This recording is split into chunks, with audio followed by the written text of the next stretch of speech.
The lights didn't just go out. They seemed to collapse inward, like they'd been swallowed whole by something just above the ceiling. In the sudden blackness, the security monitors lining the far wall glowed with cold static. One by one, they blinked into view, each showing scenes that shouldn't exist. Jake squinted. What the hell? On screen, the four of them, seated at a food court table, the same table they had just run from. But in the footage, their doubles were sitting in perfect stillness, staring directly at the cameras. No blinking, no speaking, just watching. Then, almost imperceptibly, their reflections moved.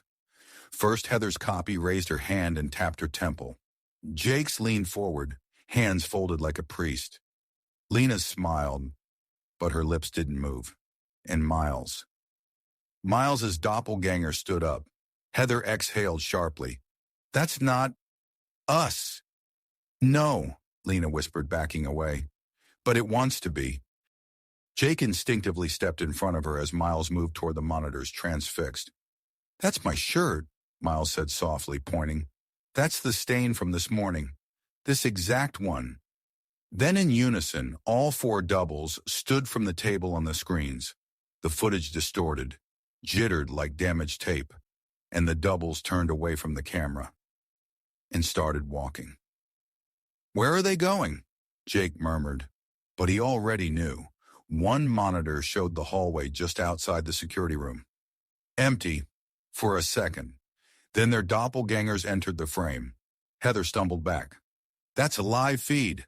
That's now. The fake Miles paused in front of the lens, raised a finger to his lips, and winked. Jake bolted to the door and yanked it shut, twisting the deadbolt. Boom! A heavy slam echoed from the other side. Not constant, not violent, but rhythmic, like something knew they weren't leaving and was willing to wait. Jesus! Miles backed into the room. It's copying us. It's not just copying, Lena said. It's trying to overwrite. Jake turned. What do you mean? Lena moved to the dusty shelf at the back of the room, where rows of VHS tapes sat in uneven stacks. She pulled one, flipped it in her hands. No label. She reached for another. October 12th, 2023. Today, she handed it to Miles. You're the one who brought the recorder. Miles carefully slid the tape into the VCR. The machine made a reluctant whir. Static, then video. There they were again. The four of them, entering the mall, laughing, talking. But something was wrong. Their voices didn't match. The cadence was off. They sounded like poor impressions of themselves. Jake's voice on the tape. Let's go back. For one last look. Heather's laugh, empty, stuttering, looped. Like someone pressing rewind and play too quickly. The screen cut to black, then flickered back. Lena, alone, running, screaming, covered in something dark.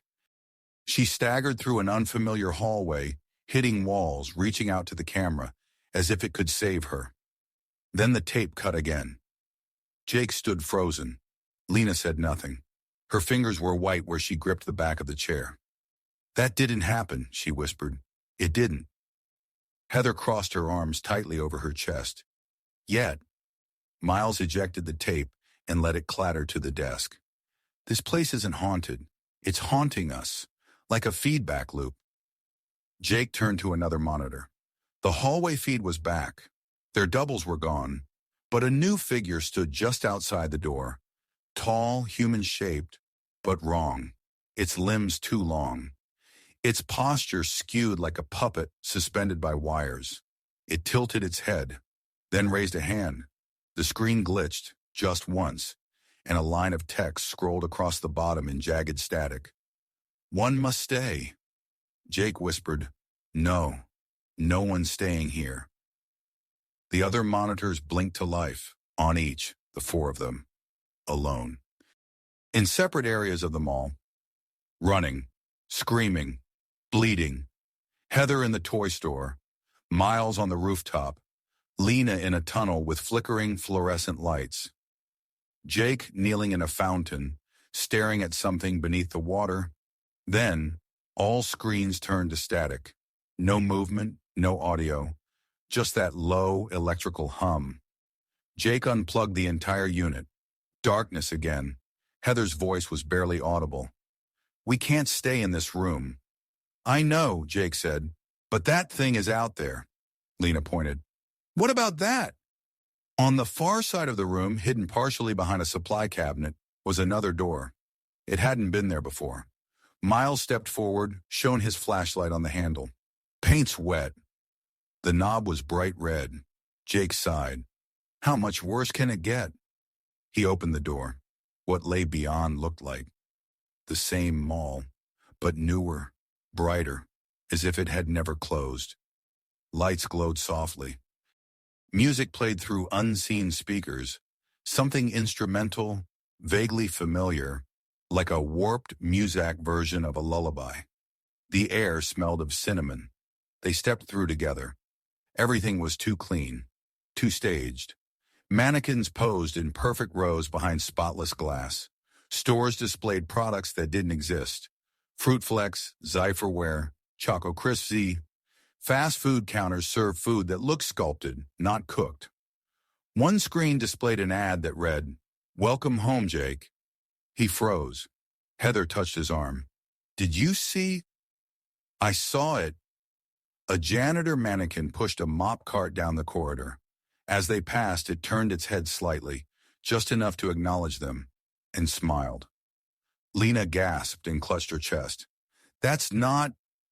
No, no. That face. That's..." Her voice broke. Jake followed her gaze. The mannequin had his mother's face. Not perfect, not quite. Like someone had tried to sculpt it from memory and gotten 80 of the details right. She looked at him, then wheeled the cart down the hall and vanished around the corner.